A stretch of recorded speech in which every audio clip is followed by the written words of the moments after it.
East Greenwich is a nice, quaint town. It's beautiful. It's a beautiful area to be in. East Greenwich, very historic. It's just a fun main street, typical USA main street.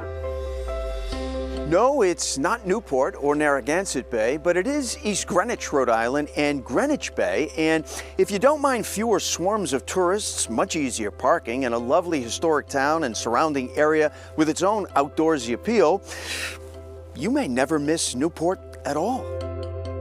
Less than 90 minutes south of Boston and only 18 miles south of Providence, East Greenwich, population just over 13,000, flies, or sails, under the Rhode Island radar a bit. Its historic and evolving Main Street has become something of a foodie mecca, bustling on a barely noticeable hill up above what most defines this town, the water. For boaters, patience is good to have. So is money, and there's affluence here for sure, but also access from a huge state park on one side of Greenwich Cove to sailing for anyone right alongside a Tony Yacht Club. You don't have to be a member here to take a lesson, so we can get everyone. East Greenwich native and Colby College senior Maddie Ware has taught and coached sailing at the East Greenwich Sailing Association. I grew up sailing here and I love it. I think that we have such a great diversity of wind and weather for kids to learn how to sail, and it's also usually pretty calm, so beginners have a lot of safe water to learn how to sail. Alas, a bit too calm on this early June day, but nothing amiss about the fine views out from Greenwich Bay to larger Narragansett Bay. Equally inviting, the even closer proximity of Goddard State Park. It just is a gem. I mean, we have a lot of beautiful state parks, but this is, to me, one of the nicest. Just under 1 million annual visitors agree, and at just under 500 acres of lush green grounds, it's easy to understand why.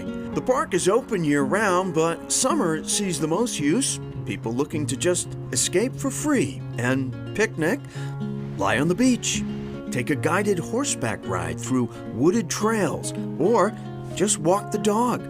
A lot. Well, last year was 3 million steps. 3 million steps here. Yes.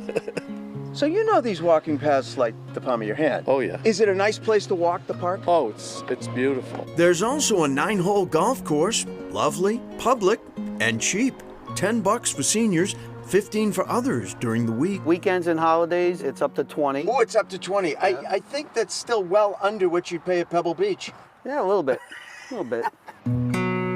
It is the thinnest building on East Greenwich's Main Street. Quite likely the most popular, too. It's the best diner in Rhode Island. We've been coming about 2 to 3 times a month, probably for the past 2 years or so. Wait staff is great, and it's a wonderful place. Jigger's Diner was opened originally in 1917 by Vilgot Jigger Lindbergh, a genuine Worcester dining car, number 826. It's been owned and closed by others, but in 2012, Carrie Myers reopened it and has now weathered nearly a decade, not to mention a global pandemic. I have a great crew here. They're actually still here throughout the entire pandemic. For a few weeks there during shutdown, these counters would be full of takeout bags. If it wasn't for my regular customers, they kept us afloat. During the pandemic, she was the only place that was open, and I'd get takeout and sit in my car out in the front, but it was really nice. She's been unbelievable. In addition to loyal customers, what's also stayed the same is the tasty food and big portions. Authentic Rhode Island Johnny cakes and homemade corned beef hash, which I magically made disappear. We just love it here. It's very EG. East Greenwich. Yes. Away from Main Street and the water in East Greenwich is a unique and fascinating museum focused on machines that depended on water. The technology that lives in our everyday lives between our cell phones, energy in your house, everything about today's industrialized society started with these things here. Randy Snow is president of the nonprofit New England Wireless and Steam Museum, where relics of a bygone age are celebrated for their ingenuity and innovation, as well as their local roots. Almost everything that is here was made in Rhode Island. People don't realize that Providence was a hub for the development of steam engine technology. More amazing, all of these machines, all lovingly restored by volunteers, all still work. Like the historic wireless station moved from Point Judith, Rhode Island, and still sparking.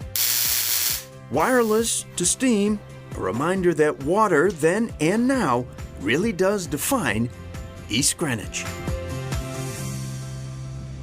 And Ted says that the museum is very visitor-friendly and interactive, great for kids, most who have never seen steam-powered machinery at work. But most of us haven't Right, really seen that, right? It's not around that much anymore. So it's open Saturdays in the summertime. In the fall, they have what they call their Yankee Steam Up, where they say huge machines will run and sparks will fly, which sounds like a good time.